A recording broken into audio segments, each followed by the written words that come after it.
Yeah, so yeah, very definitely unique until I started reading your book. I was one of those people who thought that they were completely innocent. I went to their premiere documentary screening here in New York. I was in front of Damien Eccles. I was when I first saw them on the first time I saw them was on Piers Morgan, Right. and I was like shocked. I was like, how could these people be in jail? So I was one of those people who believed So you everything. you went to west of Memphis, is that right? I went to West Memphis, Gotcha. not Paradise Lost, Right. West Memphis. Um, So that was what, 3 years ago? that was about 3 years ago, yeah. Yeah. And so, yeah, ever since then, I mean, I haven't really caught up or like paid that much attention to it. But it was always one of those weird, interesting cases that I knew, a little bit about, but hadn't gone really into it. And so now with this social history class, I was given a little flexibility and able to, pick a topic and kind of look at it through like a social lens. Mhm. And so I originally kind of was interested in looking at how, considering that I thought that they were innocent, how maybe like socioeconomic status played into the Can you turn off your bell? Is that yours? Yeah. yes, I know, I'm sorry. I That's okay. didn't know if you were hearing that. Let me turn that off. Thanks. Hold on. How did you get into or go see West of Memphis? Well, it was after here. Let me really make sure this is off. Give me 1 second. All right, I'm gonna quit it. Hopefully that works. Well, after the Piers Morgan thing, I'd watched it with my dad, and and then I think it was shortly thereafter that the documentary came out, and so I was kind of like, and my dad knew that I'd been interested and kind of fascinated by the story, and so that's when he was like, hey, let's go to to the premiere. The main guy's gonna be there, like, and I was like, yeah, sure. So that's how I got into it. So yeah, so that's kind of like the basic background info. Right. So I have some questions here. Some, are based off of the excerpts that I read. Some might be like obvious, like, well, it's written in my book, but I haven't read the entire book, so forgive me. That's fine. Go ahead. No, I'm comfortable answering any question you want. What will this paper be reviewed only by your teacher, or will it be reviewed by your class? It will be reviewed only by my teacher. Yeah. We don't. I might share it. We might do like sometimes at my school for our final kind of project. You're in a little group of students and everyone reviews the other person's paper, and then you go in with the teacher as part of your final grade, and you guys all talk about each other's projects and ask each other questions and ask each other like, a variety of different things on everyone else's paper. So at most it would be a couple other kids reviewing my paper, but it's mostly for my teacher.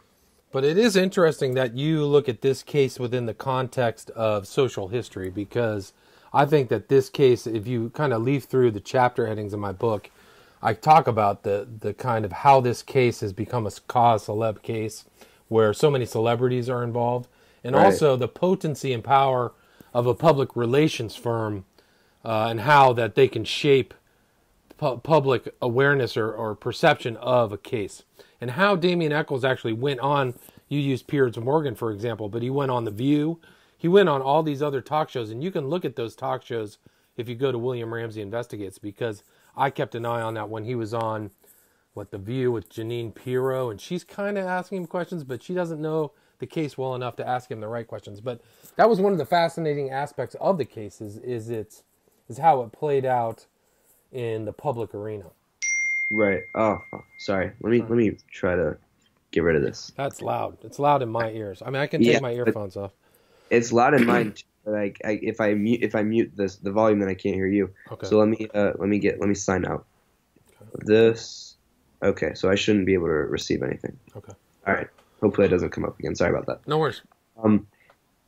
Yes, I think So that was I think definitely because that's also another way I saw it was with Johnny Depp getting behind him, and I saw that the interview on The View, and I do think the public perception. I mean, one of my questions here was kind of like, do you think that, and you referenced Paradise Lost a couple of times in what I read. Do you think Paradise Lost was kind of like the main reason or became like the foundation for the case to be made that the West Memphis Three were innocent. Yes. That was, yes. I would say that they provided most of the information to the public that came across as them being innocent. If you break down the 3 Paradise Lost documentaries, the initial one was the most objective, in my opinion. They had some sequences in there, particularly the last sequence where Damien Echols calls himself the West Memphis Boogeyman. They had sequences that looked kind of semi-objective, but they left it. Once you read the court cases, which are available, or the court records, which are available on Callahan's, you can see how much was left out, how much salient, important information was left out of all 3 documentaries. But then the second documentary, they lay the blame on one stepfather, Byers, and right. even Echols and the three people who were involved were Echols, Miss Kelly, and Jason Baldwin. But Echols and Baldwin lay the blame 100%, and they say this 100% on Byers. And then the third one, it switches to Terry Hobbs, the other stepfather, who supposedly wasn't investigated. And then if you even go farther than that, the movie that you saw, West of Memphis, they lay out all the stuff, and they actually got 2 guys who were, I think, in jail, who had, these statements of double hearsay that there was some kind of Terry Hobbs family secret, but that was even sketchier. And those are laughable evidentiary statements to actually put in court. They're just not even admissible in any court in any place in the United States. So I do think, going back to your question, that those 3 documentaries really set the stage for innocence, and that's how it kind of steamrolled. There was also people involved in the second documentary. There were 3 activists who were trying to prove the innocence of Damien Echols.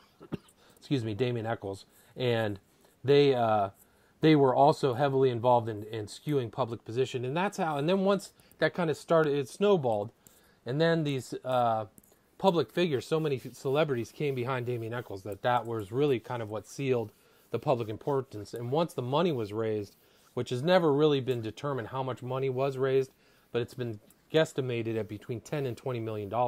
That's when the additional excellent lawyers came involved. Right. A PR firm out of New York, Lonnie Soury, Soury, an excellent, a great PR guy, very skilled public relations person. So all these things came out from that initial, the initial 3 documentaries. Yeah. And I mean, I just think it's interesting, like this was kind of like a feel-good story in a sense for, people who did believe that they were innocent. But for you, like, while you were, one, like, how did you first get interested in this case, and why did you then end up, looking into the facts and looking into maybe the real facts, the ones that weren't coming out in these documentaries, and then feel compelled to kind of put it together and write a book about it? That's an excellent question. I was a Aleister Crowley researcher. Aleister Crowley was this occultist who came out of England. He was born in 1875, died in 1947, but he was very influential. So I'd been researching. I wrote a biography about him called The Prophet of Evil, and that was my first book. And so as I was actually researching my second book, which is Children of the Beast, which is all the people Crowley influenced, I came across a video online of a prosecutor talking to Damien Echols on the stand, and they were talking about Aleister Crowley. So that really made me sit up in my chair. Like, I had no idea. I had watched the initial Paradise Lost documentary sometime in the mid to late 90s, and I hadn't really followed the case. And I remembered that they got out of jail in August of 2011. So this was after 2011 that I got interested in the case. But I remember they got out, and I just thought, okay, there must have been something wrong with the case. I really didn't know how and under what circumstances they were released. But once I realized that Aleister Crowley was involved in this case, or there was a mention of Crowley, and they were talking to Echols because he had made a drawing board of like a secret alphabet that named his name, Jason Baldwin, and Aleister Crowley on a piece of paper. And the prosecutor was asking him questions on the stand during his trial.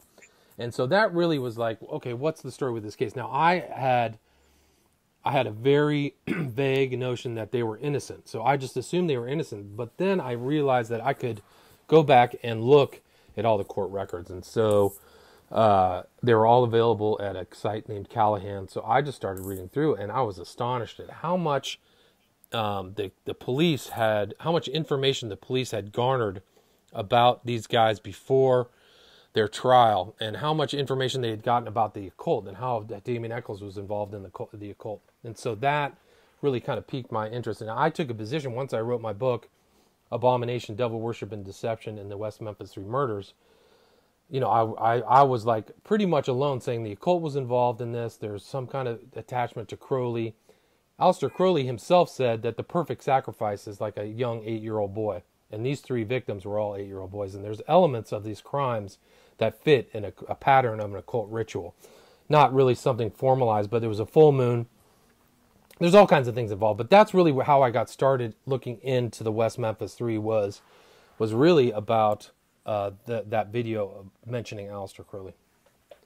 And did you ever face any kind of backlash from the media or from any of the members from the West Memphis Three for your book? Yes. So I actually had my book was taken off of Amazon. There was a complaint made, and I was threatened with a lawsuit. I can send you the email that shows that they threatened to sue me.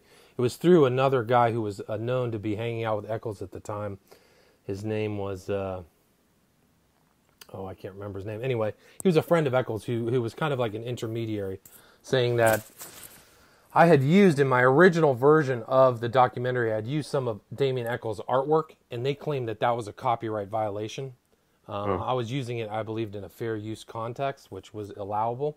Anyway, I took that out. I actually battled. There was a lot of back and forth between me and this guy who was an intermediary for Damien Eccles and Amazon. But eventually Amazon took my side, and my book has been up ever since we kind of went through that argument. But I also had, when my book was up on Amazon, I had a significant group of people go on to Amazon and give me 1-star reviews and say that it was a disgrace. And if you look at the book, you know that I reference all of these court documents. There's about 400 or 500 references in there indexed about all these court cases, but they said that I was making stuff up, that it was baloney. I also had some strange occurrences happen, but I definitely got some pushback. I mean, people called me all kinds of names and terminology, and on social media, my position was in a minority of a minority, really, because there were people who believed that are out there.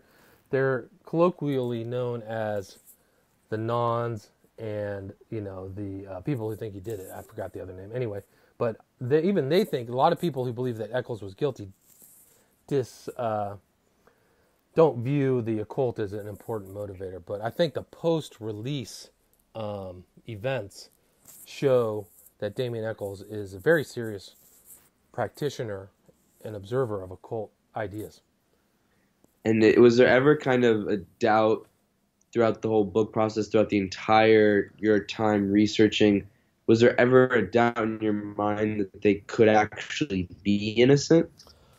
The thing that weighed everything against, and from a legal perspective, that in this, guilt is a legal term, that they're objectively guilty. Once they signed the agreements to get out of jail in August 2011, once they agreed to an Alford plea with their attorneys, which were like excellent attorneys, they're guilty as a matter of law, and they're still guilty.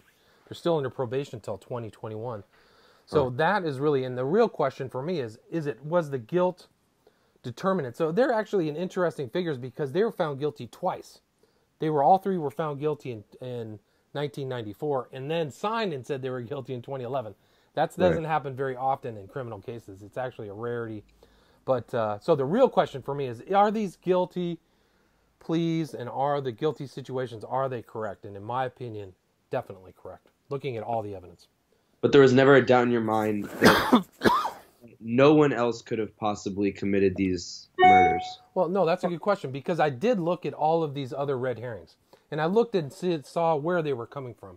I looked at the Byers. I looked at Hobbs. I looked at what's known as the Bojangles guy. A guy was found bloody in a restaurant the night of the murders. That was fairly close to the murders. I looked at all other potentials. I looked at all the stories. And even those stories, they came up flat because they were never really tested in court. The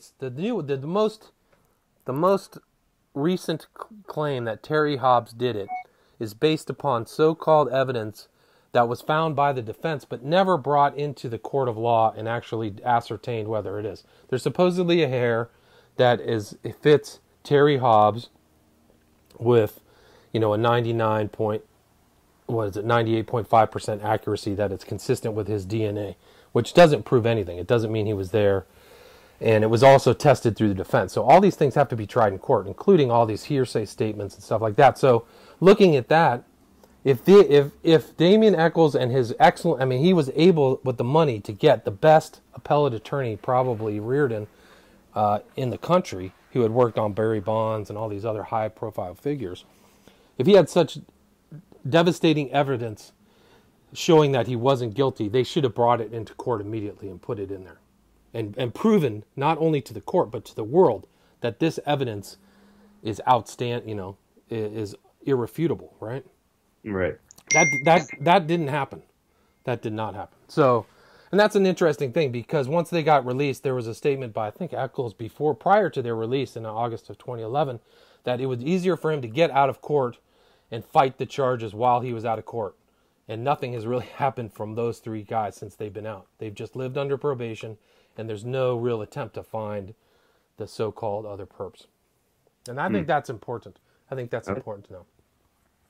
And I guess from like a social aspect, do you think we should kind of fear these people that have like satanic or goth-like tendencies or appearances or, proven ideologies? Or can someone be satanic and completely harmless and peaceful? That's a great question. That's an excellent question. I think that you can definitely kind of sift through these different personalities, whether somebody's a goth, whether somebody's a Satanist. What we know for a fact, and this is written in the OTO, which was Crowley's secret society, the Ordo Templi Orientis, that Damien Echols was a member of the Arkansas Ordo Templi Orientis, written in their own documents, and that he had enough occult books to actually have the OTO chapter in Arkansas name their library the Damien Echols Library. And they just found, and this is recently, you can listen to this interview on Ed Opperman. There was a guy who bought Damien Echols and his wife Lori. He bought their storage lockers. There were 2 storage lockers that they owned in Arkansas and failed to pay. And somebody bought them and went through. And there's about 20. He said he had about 1,200 to 2,000 books that were occult related from Damien Echols. So you have to parse through these individuals. We know the OTO, and Crowley himself was a very sinister figure.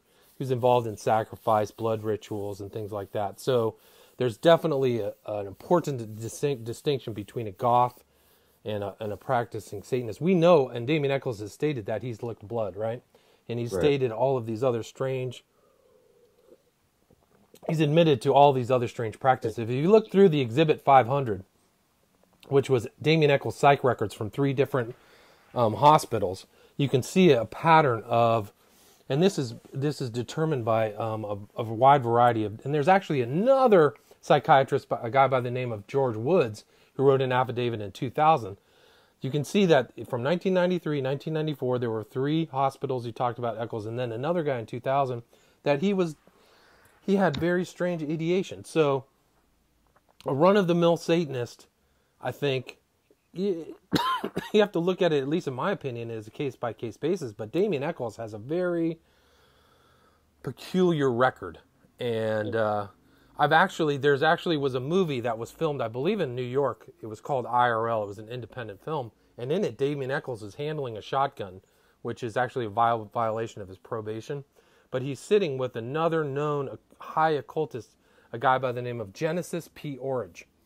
And just that, you can't make a judgment just by having 2 people together. But the fact they're in a movie together, and I know Genesis P. Orridge's background and what he was involved in, Children of Psychic, or Temple of Psychic Youth, and his books, that it's remarkable that Damien Echols would actually allow himself to be filmed in a movie with that guy. So I think that you have to look and see what this individual really is up to. And I take the, like, there's Echols wrote in his, and this is included in Exhibit 500. He wrote about being the right-hand side of Satan blowing up an ammunition dump. And that's where I got the title Abomination, was something that Damien Echols wrote. Huh. So I think it's important, getting to your question, you got to look at each person individually. Okay. That's what that would be my argument. And kind of, I guess from an even broader perspective, how would you kind of sum up the role of Satanism or even just religion or beliefs kind of in the legal system as a whole? Well, that's a great question. I mean, what's somebody, does somebody ideology indicate their propensity for committing individual crimes, right? Certain types of crimes.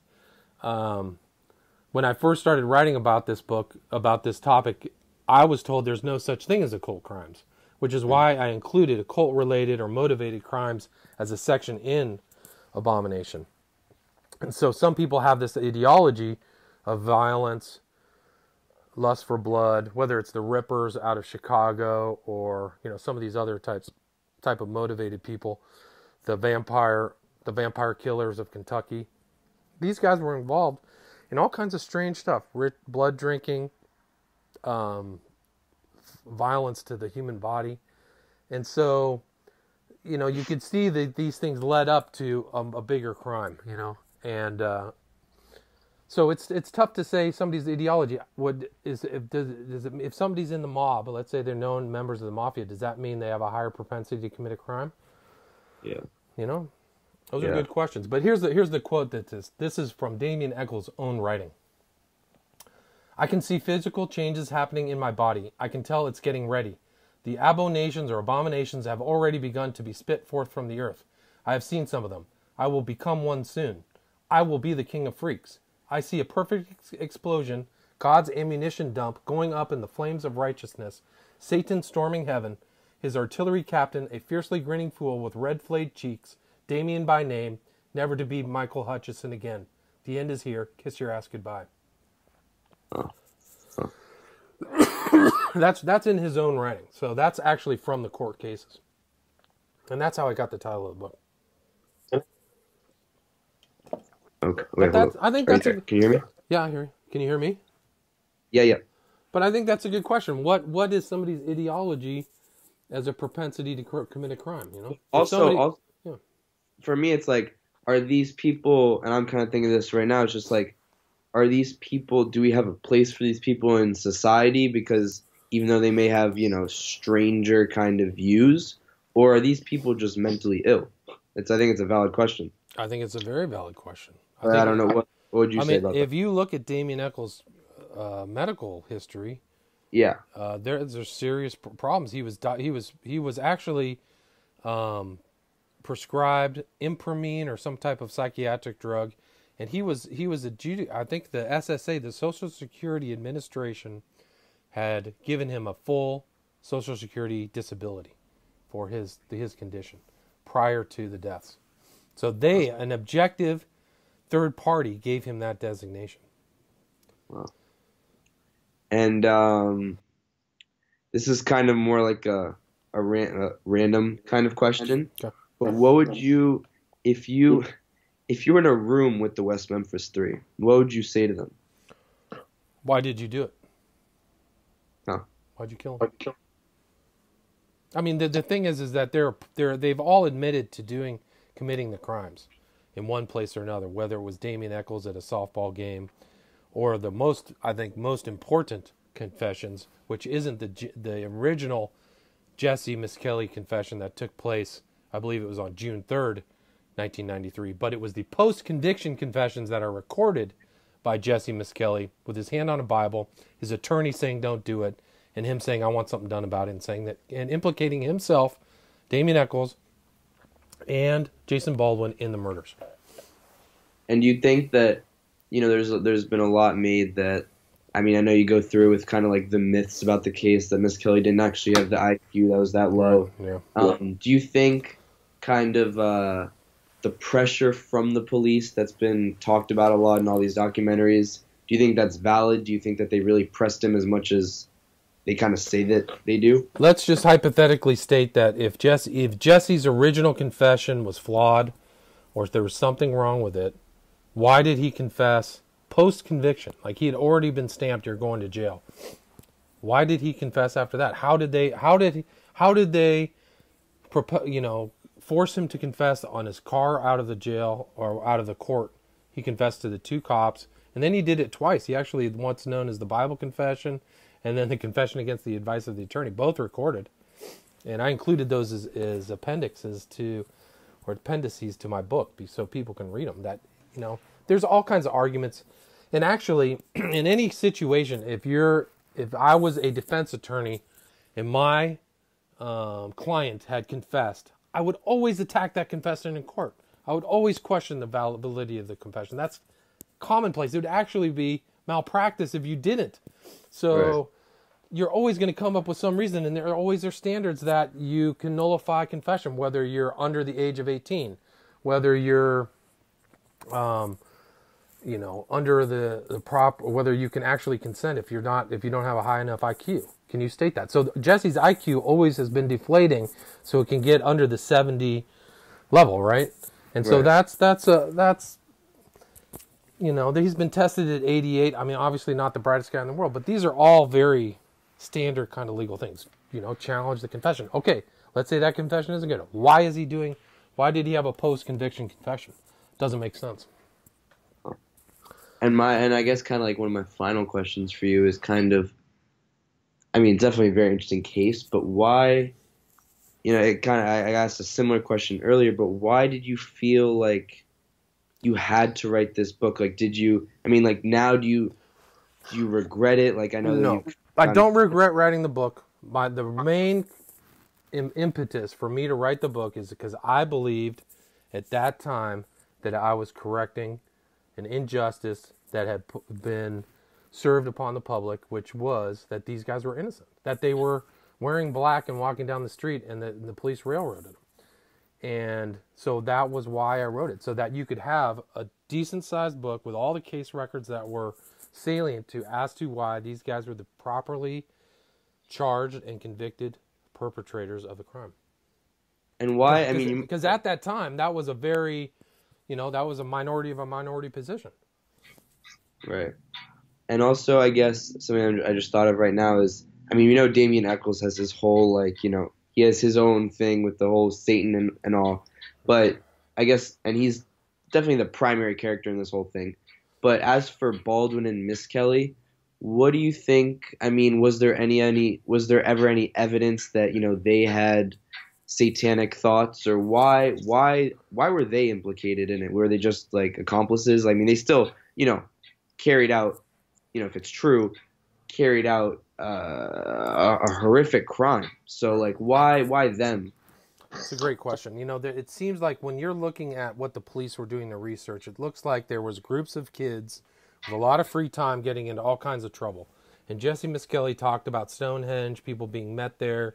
There's this there's talk about all kinds of sexual assaults taking place. Damien Echols had already been under probation because he was involved with another girl. So these guys were all kind of getting into trouble. Jesse Miskelly was known as somebody who was a brawler, a fighter.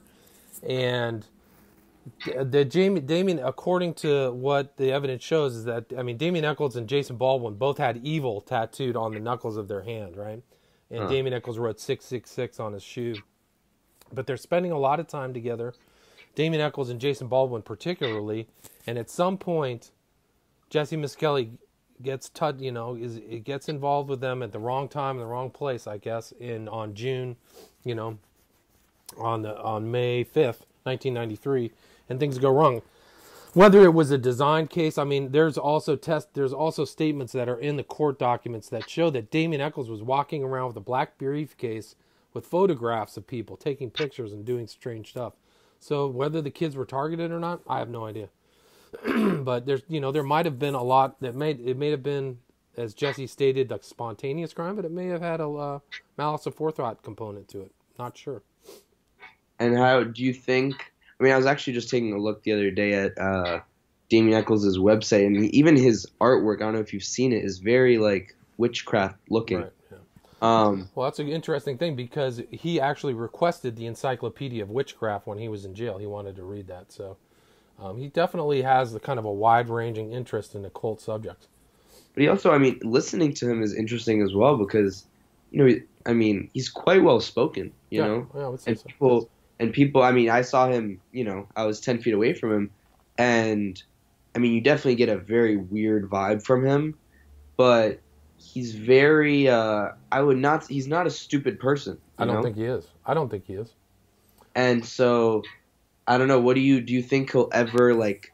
I mean, definitely won't come forth, I assume. But like, what do you think a person like that? What do Satanists nowadays do with themselves? I Well, guess. that's a great question. He, according to himself, he's changing his body. You know, he's putting these tattoos on himself that are consistent with John Dee's kind of magical experiments. Have you seen the black sun tattoo that's on his back? I have not. Okay, I'm going to send that to you right here. But he Okay. still seems to be involved in promoting and, you know, getting in touch with people. He's traveling around the country right now giving magical classes. Do you see that picture? It's coming through right now. So I do think he's still involved in, like he gave a talk in Houston. I think it was at South by Southwest or something like that. Here, I'll send you this picture too. Okay. See if those come through. But so Okay. he advocates. I think he's doing a podcast right now with two other guys that he's talking. The title of it is Magic Revolution, magic with a K, right? So it distinguishes. It's Right. kind of like Crowley's magic. K is the 11th letter in the alphabet. It's like the 11th letter in the alphabet is the it's the number of magic. It comes together 5 and 6. But so I think that he's still promoting or involved in the promotion of his magical ideas. And now, he was asked on the stand, by the way, he was asked, what do you know about magic? And I think his response was, I know everything about magic, just to paraphrase it. Well, and I mean, I'm sure. I think there might have been a section. I'm not sure, but are there a lot of, I mean, definitely not similar, but there are a lot of cases with, similar cases really to this one where you have satanic influence and kind of like brutal murders of children or people in general. They actually just had one that took place in Argentina. They just arrested a couple of people, but it involved a young boy who was abducted and murdered, and he was 11 years old, and he was dismembered in a satanic ritual. Okay. So it was in the name of the child was Mario Agustin Salto. You can read about that. But yeah, And so these things are rare. I don't think they're commonplace at all. But Right. I do think that these there's definitely situations where people are killed for occult reasons. Whether you want to go to Matamoros, whether you want to talk about some of the earlier names I talked about, the Ripper Crew, or some of these old some of these Satanists are very they're serious about hurting people. And would you deem every Satanist? Like I said, it's a case by case basis. Yeah. I don't operate in generalities, but Right. Damien Eccles, I think if you watch the end of West of Memphis, he states, or he says in the beginning, I want to be the greatest magician that ever lived. You remember that? Huh. Do you remember that statement? I saw it a couple years ago now. Yeah. So I think he has those ambitions, and that's why he went to Salem, Massachusetts, because that's where he was more comfortable with witches. Do you see that tattoo, that back tattoo? Yeah, wait, hold on. I'm afraid. Oh, wow. Yeah. So that's part of it. And so if you scroll up the second from the top, you can see this. He's standing in what's known as the witches' alphabet, also known as the Theban alphabet. Huh. And those are sigils in the background. So that's him giving a talk in Houston. So he's still moving around. He's still kind of... I guess according to you, it's really kind of like he and, his support cast behind him kind of used his goth-like appearance and said, look, we've been wrongly convicted just because I look this way. And then finally when he's out, he's kind of embracing it and saying, look, like we can all kind of do these rituals and it doesn't mean we're violent. Right. Even though Well, it's interesting because people who watch or observe what Eccles is up to have that distinction. It's like, okay, just because you're into the occult doesn't mean that you have a propensity for violence, that you'll harm someone, or Right. you'll hurt kids.